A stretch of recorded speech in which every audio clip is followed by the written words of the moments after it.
Sometimes people will say to us, Abraham, and if we couldn't feel what you were talking about before, we might be having a different conversation with you than we are. A conversation more about take your time or collect more data and blah, blah, blah, blah, blah, blah, blah, all of that. But the important thing to understand is that you've been putting into this vortex the things that you want for a long time. Yes. And there's no possibility that you're ever going to be in a place without contrast.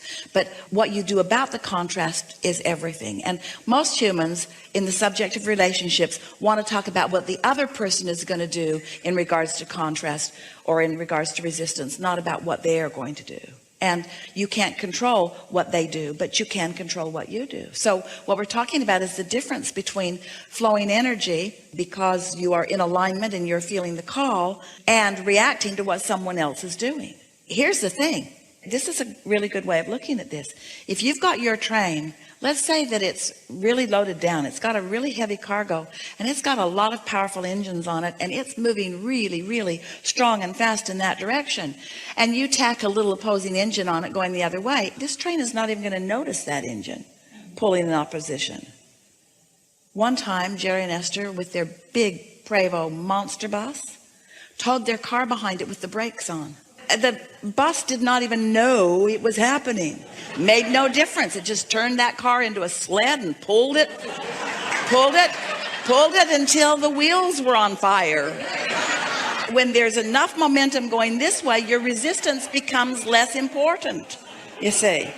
But if you're going this way and this way and this way and this way and this way and this way, then your resistance is a bigger factor in your life experience. So if we were standing in your physical shoes, we would focus upon those delicious positive aspects, of which there are so many. And we would not allow ourselves in time, it'll take a little practice, to be a reactor to the things that are bothering you. And one of two things will happen. In other words, it always works itself out. Because sometimes people will say, Abraham, they'll tell us about some relationship that they have, and they'll say, do you think I should leave? And sometimes we say yes, because the truth of it is that law of attraction, when you're looking for harmony and your vortex is full of things that you want, and this other person is really not a vibrational match to a lot of things that you want that are in your vortex, then harmony is doing this. That's harmony. But it doesn't feel like that in this conversation. Mm-hmm.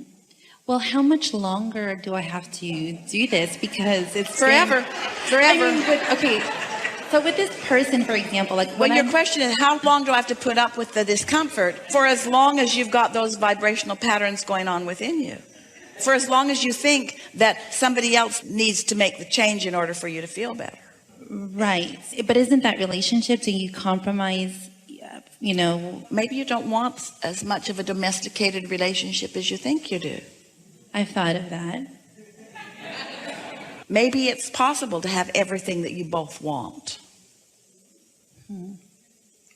So you want this, the other wants this, and let's say it's different. Well, the universe can accommodate both of you completely, and you can live happily ever after.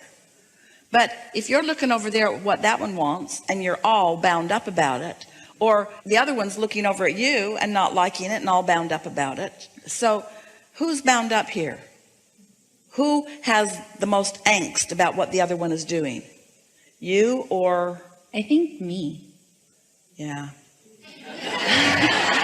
Okay. So do I just allow and just continue? So when someone says to us, should I go someplace else? And we say, yes, but you'll be taking yourself with you. You'll go and you'll take that tendency with you. So wouldn't it be nice to find a way to be less of a reactionary? It would be great to be less reactionary. I mean, I'm very like all or nothing. Like I'm like, when I give fully, I give fully. Deliberate creators are often that way. But along the way, sometimes, eventually, always, if you are to really be the happy being that you were born to be, you discover that you just cannot be someone who the majority of your vibration comes from your reaction to things, because it makes such a chaotic, wobbly world for you. You're just not going to find enough people to line up with what you want. You just have to be someone who lives in the world, who is dominantly controlling your own point of attraction, but isn't responding to the point of attractions that others are bringing to themselves. It's a sort of understanding that variety is a good thing, not a bad thing. You see, Let's just back away from you just a little bit into a broader view of mass consciousness, or we're talking about the collective consciousness of humans who are on your planet today.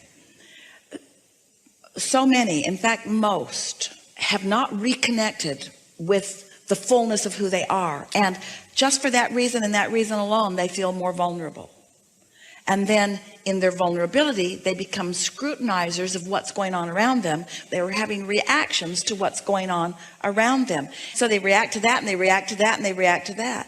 It's the conditional life that is not serving you very well. It's like, this condition is wonderful, and so I focus upon it, and it makes me feel good, and I love this condition, but that condition doesn't make me feel good. But since I'm a conditional person, because I've trained myself to be, because when I focus on things that make me feel good, I feel good, and so I've trained myself to be conditional, but now I'm faced with things that don't feel good too. So then I've got all this mixed energy going on. Where if you are unconditional, which means it's not these things that you're focusing on first and foremost, it's alignment with source that you're focusing on first and foremost, and you've got that down, now you got a train that's going so fast and that is going to so many beautiful places that it doesn't matter what else you may hook on to it. It is insignificant by comparison with the connection that you've got going on.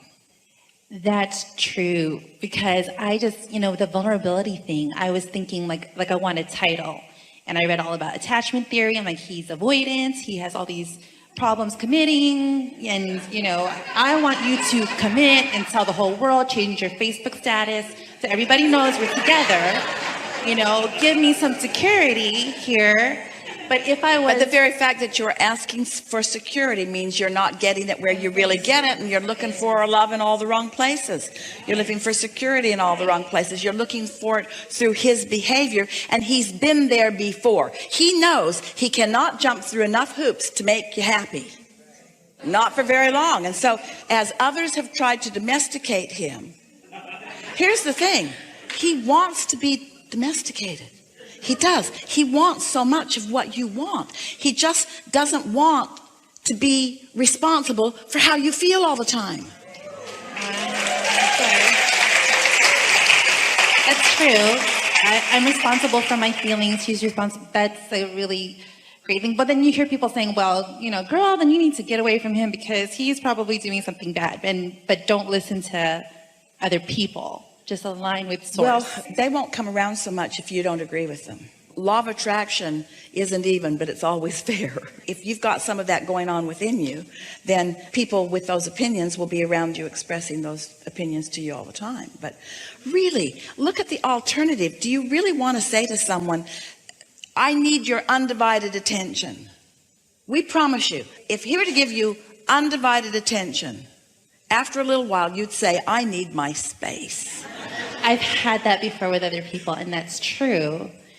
And I think part of it is the more I'm getting better at consciously creating and creating joyous moments, beautiful moments that surprise me, that the universe comes up with such amazing ways to, surprise and delight all the time, that there's also a little bit of fear that comes with that fear of loss. What you want to do is present yourself to the universe at large, and certainly to this person, as someone who is easily connected to source energy and easily and mostly feels good, and who is not dependent upon this one subject for your happiness. Because when you feel insecure and then you're depending upon this one subject for your happiness, what happens is they begin to feel bondage. And so as you present yourself, because that's who you are, as someone who can find joy here and here and here, who takes pleasure in this and this and this and this, and of course that, and even mostly in that, but not only in that. Now you've got this balance going on, and now there's no bondage that is being felt. That's true. That's when we're closest. That's when he feels most. And so that's what you meant. It's sort of a common thing that I want him until he wants me, and then I don't think I want him quite so much. And he wants me until I want him, and then he doesn't. Yeah. So then you get mad, and then he tries to reel you back in. And then in his trying to get you to come back, then you feel better. And we say, how sick is all of that? It's super In other words, none of that is what any of you want. What you want to be is someone who's tuned in, tapped in, turned on, and in love with life, all aspects of life, including that that aspect of life. And so it's possible that you're not quite in that stable place, and that's why this relationship and the way it is unfolding is giving you the opportunity to get there. But when you get there, what you're going to accomplish through this is not him learning how to behave so that you feel better. What you're going to accomplish through this is you learning how to connect so that you feel better. So that's the whole point. It's not about the relationship. And then he'll behave. As will every other aspect of the universe. When you get in alignment with what you really want, and you're no longer offering any resistance about what you want, so you don't have mixed in your vibration what you want and what you don't want, which means you're getting some of all of it. When only what's in your vibration is what you want, then that's what comes to you all around. That's how you know what you've got going on vibrationally. How you know what your output is, how you know what your point of attraction is by what comes back to you. And the flaw in your premise is you think it's what others are deciding or what others are doing that is the main factor here. It isn't. It's what you're putting out that is the main factor.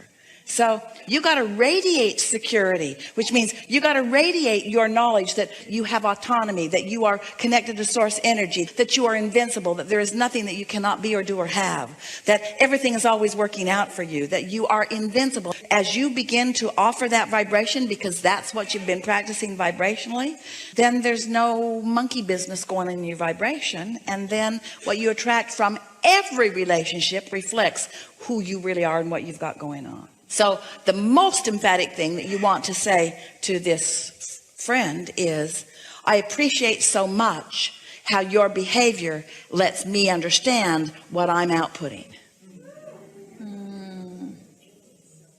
So something happens and you don't like it very much and you want to blame them. Really what you want to do is say, thanks for pointing it out. Pointing what out? What I got going on in my point of attraction. What I've got going on in my point of attraction, because every individual that you will ever meet is like the universe at large. They have the capacity to give you whatever your strong engine is asking for. So when things are harmonious and it's great, it's because I'm in alignment with source. It's because you're in harmony. Okay. But the flawed premise is I'm in harmony with the other. That's not how it goes. You're in harmony here first, and then the other harmony follows.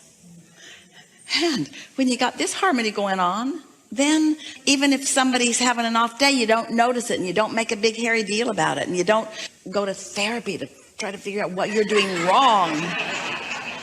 You just accept it for the contrasting step 5 beautiful clarifying moment that it is. And I don't have to be anxious about where this is going and what our future is. I like to do that too. Well, your anxiety is about your thought differing from the thought that your inner being has. And what anxiety is, worry is so interesting. That's you getting out there into the future where you have none of the resources of now. Because you only have the ability to connect with source energy in the now. So if in the now you're not connected to source energy and you're focused on something out there, there's no resources to cope. That's what worry is. Worry just means that you're trying to mess with the timeline. Worry just means that your thoughts are out there, but that your inner being's over here in the now. Your inner being's with you now. Now, that doesn't mean you can't have thoughts of the future in the now that feel good to you. You certainly can. But